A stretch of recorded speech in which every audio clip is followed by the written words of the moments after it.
जय श्री राम। रामायण के इस एपिसोड में आपका स्वागत है। हमने बहुत सारी चीज़ों को अध्ययन कर रहे हैं, रामायण में सारी चीज़ों का अवलोकन कर रहे हैं। जैसे जैसे चीज़ें लिखी गई है वाल्मीकि द्वारा, उस तरह का चीज़ों का वर्णन कर रहे हैं और साथ साथ सीखने की भी कोशिश कर रहे हैं कि क्या क्या स्पेशलिटीज़ है और राम का गुण और ख़ास करके जितने भी किरदार हैं सबके गुण अपने आप में अविस्मरणीय हैं। और उसी कड़ी को आज हम आगे ले चलते हैं और बढ़ने की कोशिश करते हैं कि आज की इस कड़ी में हम सीखेंगे कि विश्वामित्र कैसे कैसे लाइफ चेंज हुई थी, विश्वामित्र की लाइफ कैसे एक राजर्षि से महर्षि की तरफ चेंज आया। और उसकी कथा सुना रहे हैं अहिल्या के पुत्र शतानंद जी राम को सुना रहे हैं, क्योंकि राम साथ में थे, लक्ष्मण साथ में थे, विश्वामित्र साथ में थे। और वहाँ जब गए थे मिथिला में तो वहीं पर मिले थे शतानंद, और शतानंद को पूरी अच्छी तरीके से वो परिचय करा रहे हैं कि जिनके साथ आप हैं वो साधारण नहीं, वो असाधारण है।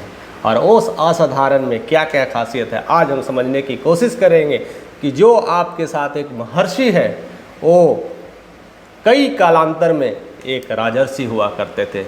और जब राजर्षि हुआ करते थे तब बहुत उनका नाम था, शोहरत था, दौलत था, पूरी पृथ्वी पर अपनी लोगों को हर तरह से खुश रखते थे, उनकी प्रजा खुश रखती थी और एक अच्छा राज्य का निर्माण कर रहे थे।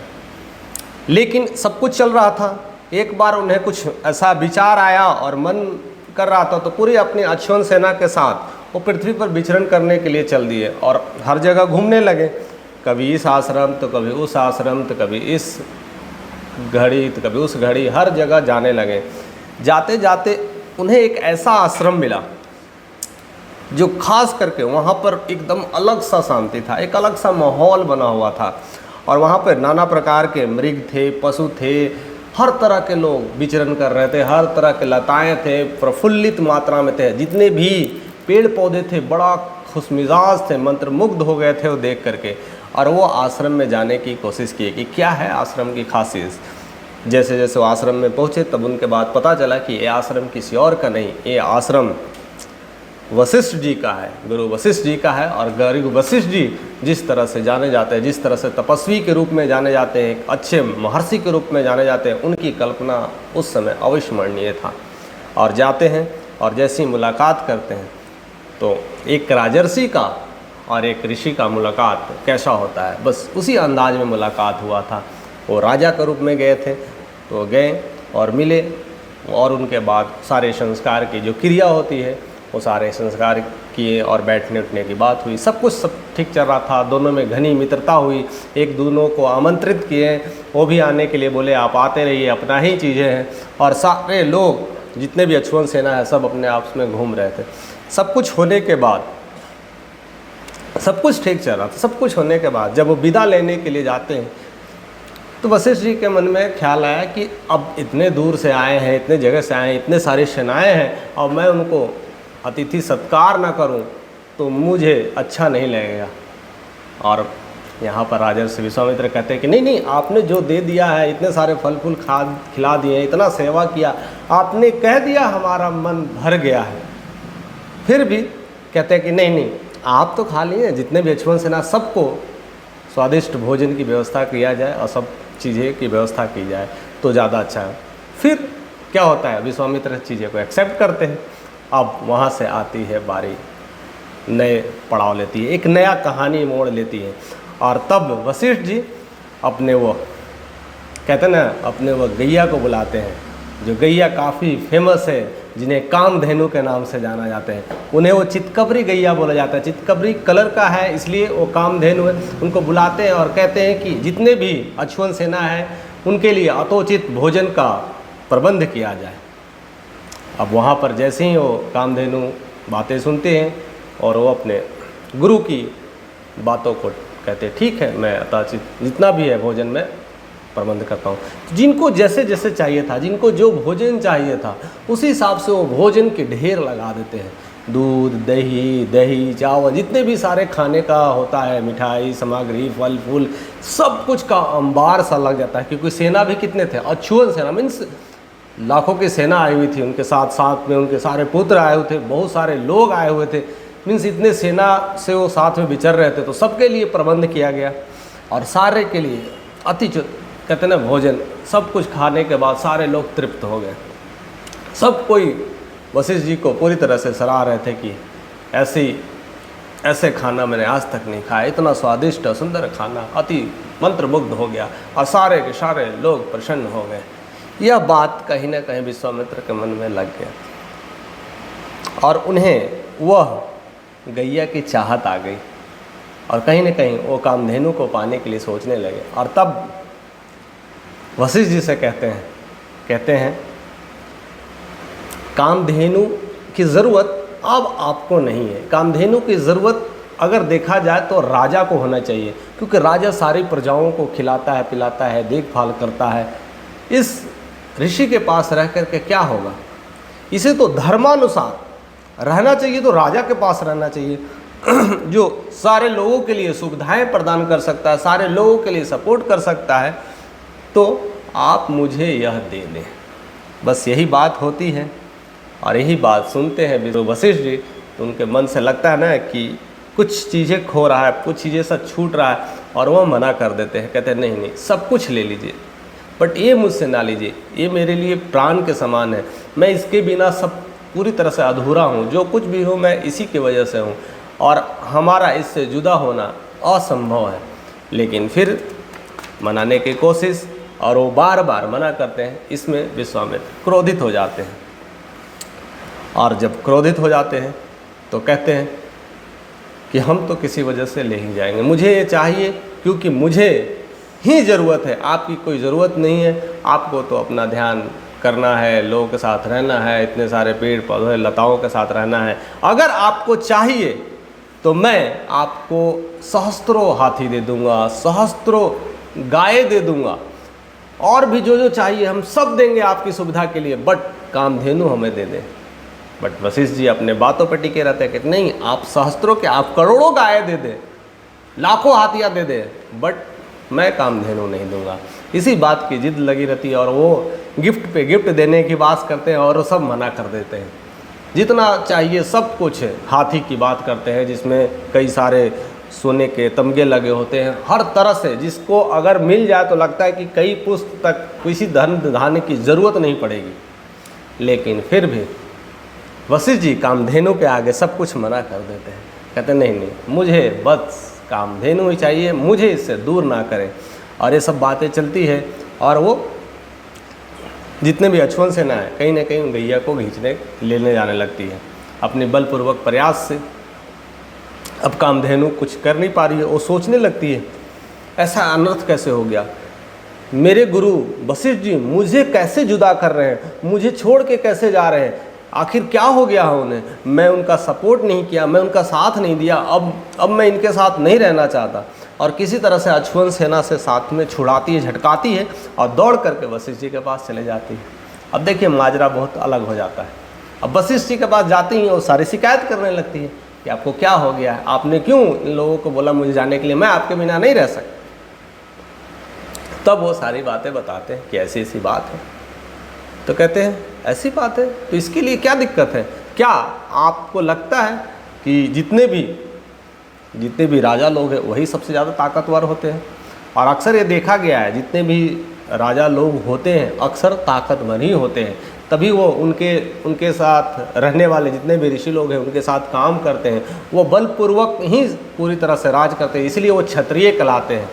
लेकिन कहीं न कहीं कामधेनु इनकी बातों को दरकिनार कहते हैं कि ऐसी बात नहीं है। जितने ब्राह्मण में ताकत होता है, जितने उनमें दिव्य शक्ति होती है, अपने दिव्य शक्ति से सारे लोगों को भस्म कर सकता है, सारे लोगों को जला सकता है, और आप में दिव्य का भंडार है, आप चाहे तो सब कुछ कर सकते हैं, आप मुझे ही केवल आज्ञा दे, मैं सब कुछ संभाल लूँगा। तो फिर कहते ठीक है, अब बस इतना ही कहने की देरी होती है। कामधेनु अपनी पूरी सारी चीज़ सेना को तैनात करती है, एक अछुवन सेना को तैनात कर लेती है, और तब वहाँ से दोनों में युद्ध शुरू हो जाता है, और दोनों में युद्ध चलते रहता है। अब यह युद्ध देख करके अब दोनों सेनाएं कट रही है, मर रही है, लड़ रही है, सारी चीज़ें चल रही है। अब विश्वामित्र ये चीज़ें देखते हैं कि हमारी सेना धराशायी हो रही है, अब उन्हें लगता है क्रोध। अब उसके बाद फिर से वो अपनी ताकत लगाते हैं और अपनी बलपूर्वक जितने भी सेनाएं हैं उनको तहस नहस करने लगते हैं। ये चीज़ देख करके कामधेनु को भी लगता है कि अब हमारी सेनाएं कमज़ोर पड़ रही है, और वशिष्ठ जी को भी लगता है कि अब हमारी सेनाएं कमज़ोर पड़ रही है, एक नया सेना संगठित किया जाए। फिर कामधेनु की इच्छा, वो सारी नई नई सेनाएं इकट्ठित हो गई, उससे ज़्यादा ताकतवर, उससे ज़्यादा बलपूर्ण, सब तरह से वो तैयार हो गई। अब यहाँ देखते देखते अब फिर से युद्ध शुरू हो गया, और दोनों तरफ से पूरी सेनाएं धाराशायी होने लगी। यह बात को देख करके अब विश्वामित्र के जितने भी साथ में पुत्र थे, 100 पुत्र उस समय आए हुए थे, ऐसा बताया जाता है कि आते हैं, और ये सब देख करके जितने भी उनके ऋषि मुनि पर है वो टूटने लगते हैं। यह देख करके जितने भी उनके साथ ऋषि मुनि थे और भी थे टूटने लगते। तब वो क्या करते हैं, जला के भस्म कर देते हैं। जला के जैसे ही भस्म कर देते हैं तो ये बातें कहीं ना कहीं, ये सारी चीज़ें विश्वामित्र को लग जाती है, और वहाँ से पूरी तरह से अपनी पूरी बल लगाने की कोशिश करते हैं, लेकिन कुछ भी नहीं हो पाता है, कुछ भी जीत नहीं पाते हैं, और वह समझ में नहीं आता है कि अब क्या करें क्या नहीं करें। अंत में वो पूरी तरह से परास्त हो जाते हैं, और वहाँ से वह चले जाते हैं। और वहाँ से जाने के बाद कहते हैं कि अब मैं नहीं रहूँगा, अब मैं इस पद को अब ठुकराता हूँ, मुझे यह पद नहीं चाहिए। ऐसा पद लेकर के क्या फ़ायदा, इतना बड़ा राजा होकर के भी क्या फ़ायदा, एक ऋषि से भी युद्ध नहीं कर सकता, इससे अच्छा राजर्षि से होने से अच्छा हम ऋषि ही रहें। और तब से वो प्रतिज्ञा करते हैं, और तब से उनके अंदर एक नया चेंजेस आता है, और वहाँ से वो नया चेंज के लिए, परिवर्तन करने के लिए एक नए रूप में तैयार करते हैं, और अपने एक पुत्र को पूरे राजपाट, कितने राज सारे सौंप देते हैं, सारे चीज़ें सौंप उप कर करके अपनी पत्नी के साथ चले जाते हैं हिमालय की कोरना में, और उधर रहने के बाद कठोर तपस्या करते हैं। ऐसा बताया जाता है कि करीब करीब 1000 वर्षों तक अपनी पत्नी के साथ वहाँ रहते हुए वो तपस्या करते हैं। उस दौरान उनके 4 पुत्र भी होते हैं, चारों धर्म में से परे होते हैं, जहाँ सारे कुछ धर्म के साथ चलते हैं, तो सब कुछ सारे चीज़ें उनके अंदर गुण होता ही होता है।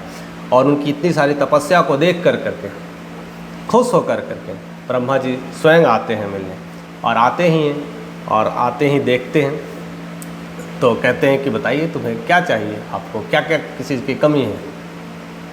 तो ये सब सारी बातें चलती है। तो कहते हैं ना कि मुझे कुछ नहीं चाहिए, बट मैं चाहता हूँ कि मैं एक अच्छा ऋषि बनूँ, महर्षि बनूँ। तो वो बातें कहीं ना कहीं वो कहते हैं कि नहीं, महर्षि तो अभी नहीं बन सकते, लेकिन राजर्षि आप में सर्वश्रेष्ठ है, आपके जैसा कोई राजर्षि इसमें है ही नहीं।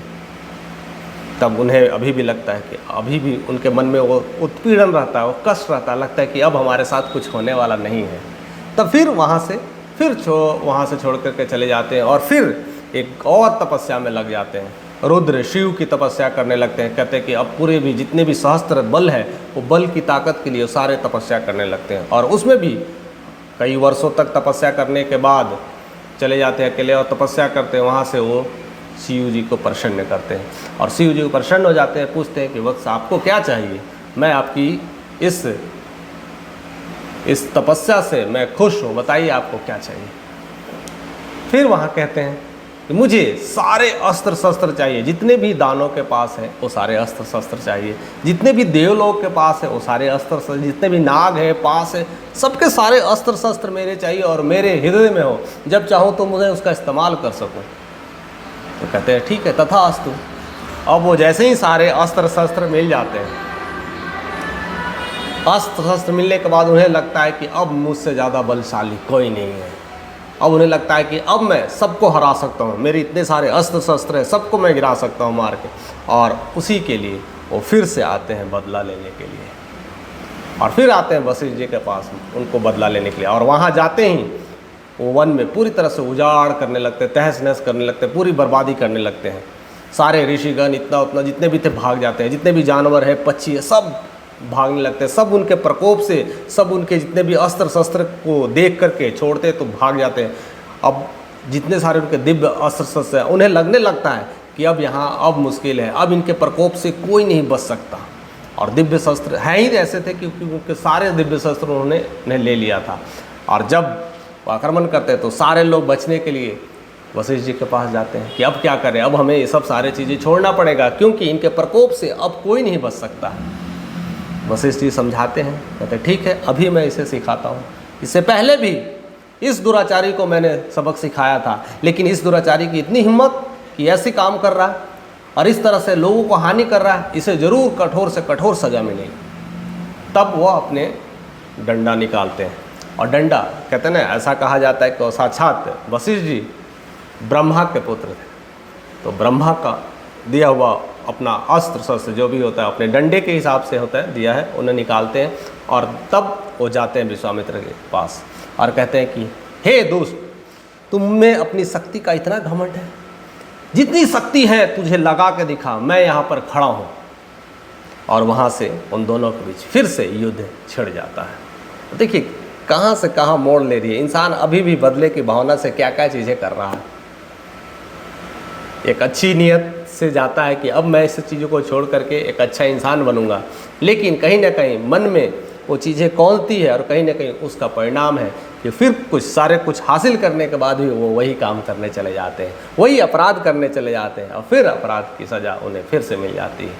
अब जितने भी अस्त्र शस्त्र तो सीखे थे, जितने भी उन्होंने शिव से लिए थे, सब कुछ लगाना शुरू करते हैं और सब वो अपने डंडे से रोक लेते हैं। जितने भी अस्त्र शस्त्र आते हैं सब डंडे से बल से वो सारे रुक जाते हैं। जब उनके सारे अस्त्र शस्त्र खत्म हो जाते हैं तब उन्हें अब समझ में आने लगता है कि मैंने जो कुछ भी किया है, तो इनके सारे अस्त्र शस्त्र जब फेल हो जाते हैं तब उन्हें समझ में आ जाता है कि अब मैं इन्हें नहीं हरा सकता। कहीं ना कहीं वो फिर से वो लज्जित हो जाते हैं और वहाँ से तुरंत निकल करके चले जाते हैं। अब लज्जित हो जाने के बाद अब उन्हें लगता है कि मैंने जो किया है वो सही नहीं किया है। अब मुझे ये पूरी तरह से समझ में आ गया है कि दुनिया में अगर किसी के पास ताकत है तो वो सिर्फ ब्राह्मणों के पास होता है। हम क्षत्रिय होने का बेशुमार घमंड करते रहते हैं और हम सोचते रहते हैं कि हम किसी को भी हराने में काबिल रख सकते हैं, हम किसी को भी हरा सकते हैं। वह सारे घमंड उनके टूट गए। अब उन्हें लगने लगा कि यह जीवन ही बेकार है, अगर जीना है तो मुझे महर्षि बन के जीना है, मुझे ब्राह्मण बन के जीना है और वही ताकत के साथ जीना है। और फिर वहाँ से चले गए अकेले सुनसान और वहाँ पर फिर से तपस्या में लीन हो गए। और वहाँ पर ऐसा बताया जाता है कि फिर से हजारों साल तपस्या करने लगे। और तपस्या करने लगे तो सब कुछ ठीक चल रहा था। तपस्या करते करते फिर से वही बात आती है। जैसे ही वो तपस्या करते रहते हैं तो कहीं ना कहीं जितना कठोर अगर कोई तपस्या करता है तो ज़्यादातर उन्हें जितने भी देवतागण हैं डरने लगते हैं कि अगर फिर कुछ ना कुछ ये गलती करेंगे, फिर कुछ ना कुछ ये नाश करेंगे, इनकी तपस्या को कहीं ना कहीं रोकना पड़ेगा, या तो नहीं तो ये विनाश कर देंगे। पता नहीं, इस बार तो सारे देवता के अस्त्र शस्त्र सब ले लिए थे और वो सारे भी प्रक्रम को दिखाने, लेकिन किसी न किसी वजह से, वशिष्ठ जी की वजह से हमें वो अस्त्र शस्त्र फिर से मिल गया है।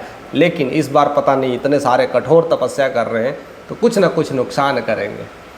तो सारे इंद्र भगवान जितने से देवतागण वो डर गए और तब वो प्लान करते हैं। और प्लान करने के बाद वो भेजते हैं मेनका को, और मेनका जाती है जहाँ वो तपस्या करते रहते हैं, वहीं सरोवर में एकदम से निकलती है और इतनी कोमल, इतनी सुंदर, इतनी कहते ना, इतनी ऐसी माया की तरह, जैसे ही उनकी नज़र पड़ती है, दृष्टि पड़ती है, देख करके उनके मन में काम वासना जाग जाती है और वहाँ से वह प्रक्रिया फिर से चेंज हो जाता है। और तब विश्वामित्र कहते हैं, हे सुंदरी, आप हमारे कुटिया में रह सकती हैं, आप हमारे कुटिया में वक्त बिता सकती हैं।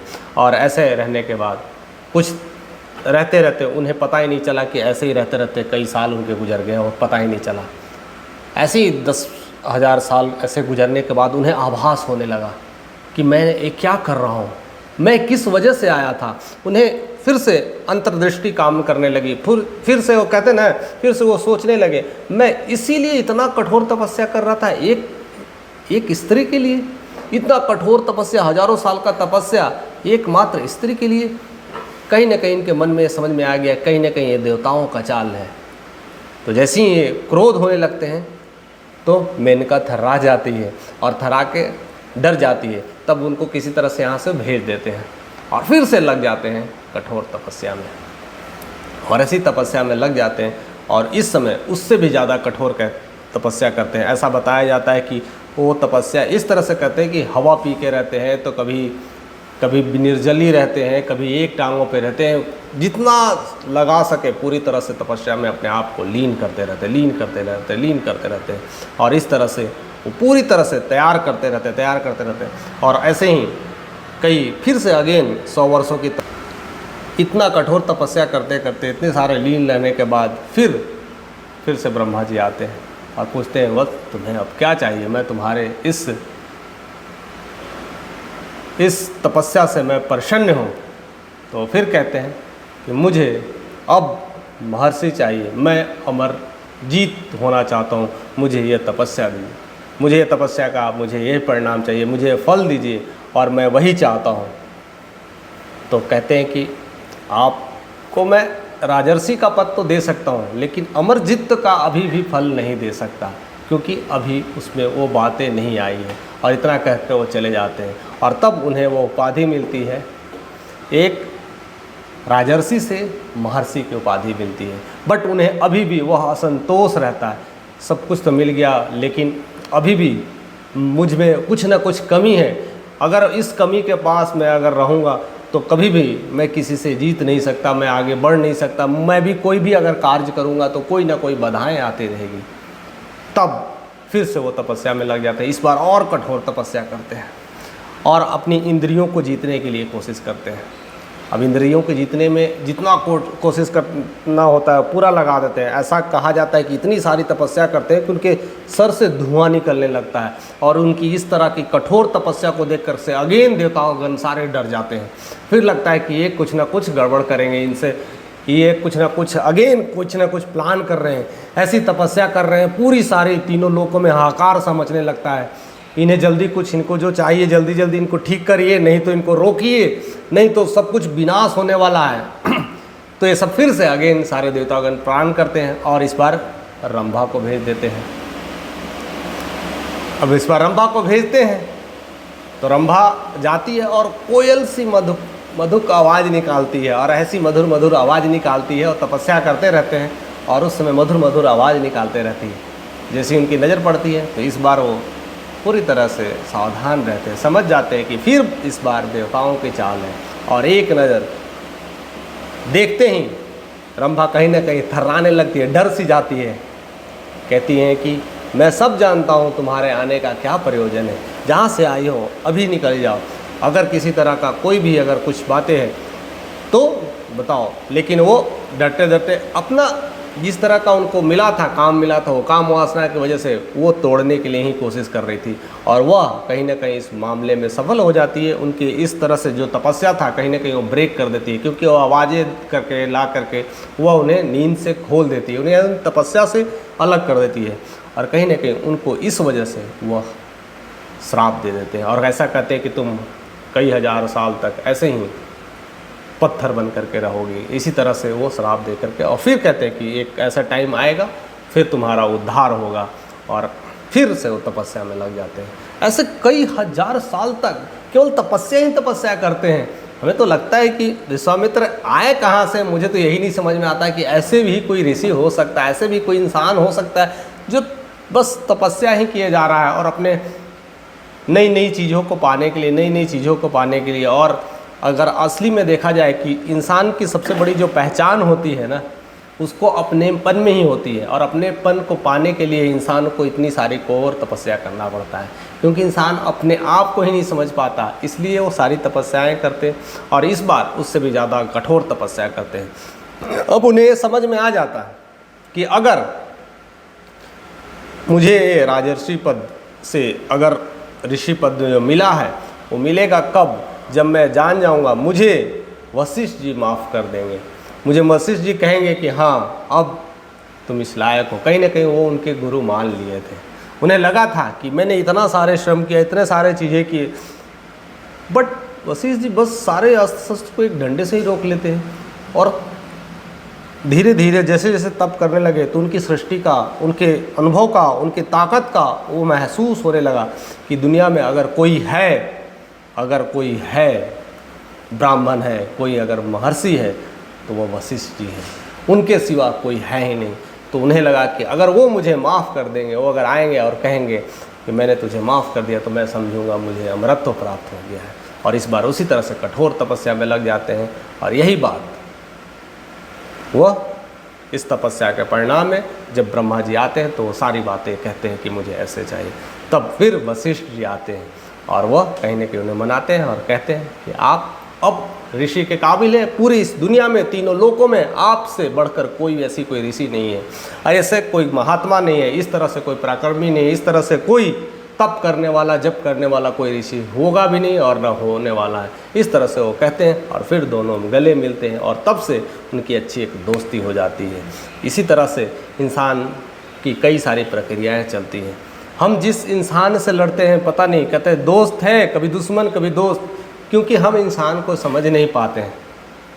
रामायण की इस कड़ी में यही समझाने की कोशिश किया है कि एक इंसान अपने तप से, यानी तप में अपने मेहनत से, अपनी ताकत से इंसान चाहे तो अपने आप को पूरी तरह से ट्रांसफॉर्म कर सकता है, लेकिन अगर अपनी बुद्धि और विवेक का गलत इस्तेमाल करे तो उसे हानि ही हानि होती है। अपने क्रोध का, अपने घमंड का, अपने बल का, अपने ताकत का भी गलत इस्तेमाल करे तो उसे हानि ही हानि होती है। हमेशा अगले को कमज़ोर ना समझे। ये सब सारी चीज़ों को कहानी के माध्यम से हमें यही चीज़ समझने को मिलता है कि जिस तरह से विश्वामित्र वशिष्ठ जी को कमज़ोर समझ रहे थे, जिस तरह से समझते थे कि मैं एक क्षत्रिय हूँ, मेरे पास अछूत सेना है, तो ये महर्षि क्या कर पाएगा, ये ऋषि क्या कर पाएगा, और उसे हराने की कोशिश करने लगे, बट वो सारे चीज़ें निष्फल रह गया। तब उन्हें समझ में आ गया कि इंसान की ताकत तप में होती है, इंसान की ताकत कटार में नहीं होती है, इंसान की ताकत तप में होती है। जिसने तप कर लिया तो ऐसे कई सारे कटार का कोई मूल्य नहीं रह जाता, कई सारे कटार ऐसे ही फेल हो जाते हैं। तो हमेशा तप करें, क्योंकि हम रामायण से बहुत कुछ सीख रहे हैं और समझने की कोशिश कर रहे हैं। मैं सारे चीज़ों को मैं अवलोकन करने की कोशिश करूँगा कि हमें क्या क्या चीज़ें सीखने को मिला है, कि एक इंसान अपनी चाहे तो पूरी तरह से कैसे ट्रांसफॉर्म कर सकता है, उसके लिए कितनी कठोर तपस्या कर सकता है, और करना चाहे तो कुछ भी मुमकिन नहीं है। जब करोगे तो कोई ना कोई लोग आएंगे, आपके रास्ते में आएंगे, रोकने की कोशिश करेंगे, विघ्न और बाधाएं आएंगी। कितने लोग चाहेंगे कि आपके काम वर्जित हो, ना हो पाए, लेकिन अगर आपने ठान लिया तो कुछ भी चीज़ें मुश्किल नहीं है। ये सारे विश्वामित्र के लेसन में ये सब सारी चीज़ें सीखने को मिलते हैं। दूसरी चीज़ है, किसी भी इंसान को कमज़ोर ना समझे, चाहे वो किसी भी भेष में क्यों ना हो, चाहे वो किसी भी रंग रूप में क्यों ना हो, चाहे वो किसी भी स्टेज में क्यों ना हो, किसी को कमज़ोर मत समझे। पता नहीं किस रूप में कौन बैठा है, किसी को नहीं पता है। तो हमें हमेशा चीज़ें को ध्यान में रखना चाहिए, हमें हमेशा जानना चाहिए अपनी पराक्रम, अपनी शक्ति का गलत इस्तेमाल नहीं किया जाना चाहिए। और आज इस कलयुग में तो खैर भरोसा ही नहीं है।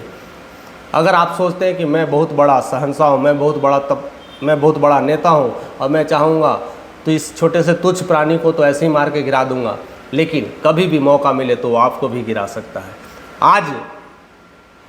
आज इस युग में अमेरिका का राष्ट्रपति भी ट्रंप सेफ नहीं है, तो हम किसे कह सकते हैं कि सेफ है? उसे भी लोग मार के चला जा रहा है, उसे भी बंदूक तान दे रहा और गिराने की कोशिश कर रहा है। तो कभी भी घमंड नहीं करना चाहिए, कभी अपनी शक्ति का प्रदर्शन नहीं करना चाहिए, क्योंकि इस रामायण की कड़ी से हमें सारे कुछ सीखने को मिल रहा है। क्योंकि हम उस वक्त का इंतज़ार न करें कि अगर करेंगे तो समय आएगा, कोई आज आपने उसको मारा है पर वो नहीं मारेगा, उसके परिवार वाले मार देंगे, उसके कोई दोस्त मार देंगे। कहीं ना कहीं बदले की भावना इंसान को पूरी तरह से ख़त्म कर देते हैं। तो आज के इस अध्याय से हमें ये चीज़ सीखना चाहिए कि बदले की भावना ना रखें, एक अच्छा इंसान बने और हमेशा तप की भावना रखें, क्योंकि तप में वो ताकत है जो कहीं भी दुनिया के कोई भी जगह और किसी जगह नहीं मिल सकती, वो बस अपने आप में मिलती है। तो हमारे साथ ऐसे ही बने रहे, ऐसे ही आगे की कड़ी भी हम बताते रहेंगे कि कैसे कैसे क्या हुआ, और इसी तरह से हम रामायण की कड़ी को आगे लेते जाएंगे। कुछ भी कमेंट आप करना चाहते हैं तो आप बता सकते हैं कि हम इसमें किस तरह से सुधार लाएं, कि एज इट इज़ कहानी को रखें, किस तरह से चेंजेस लाएं। आपका कमेंट का हमें हृदय से इंतज़ार रहेगा। आप कमेंट करें और हमें बताएं।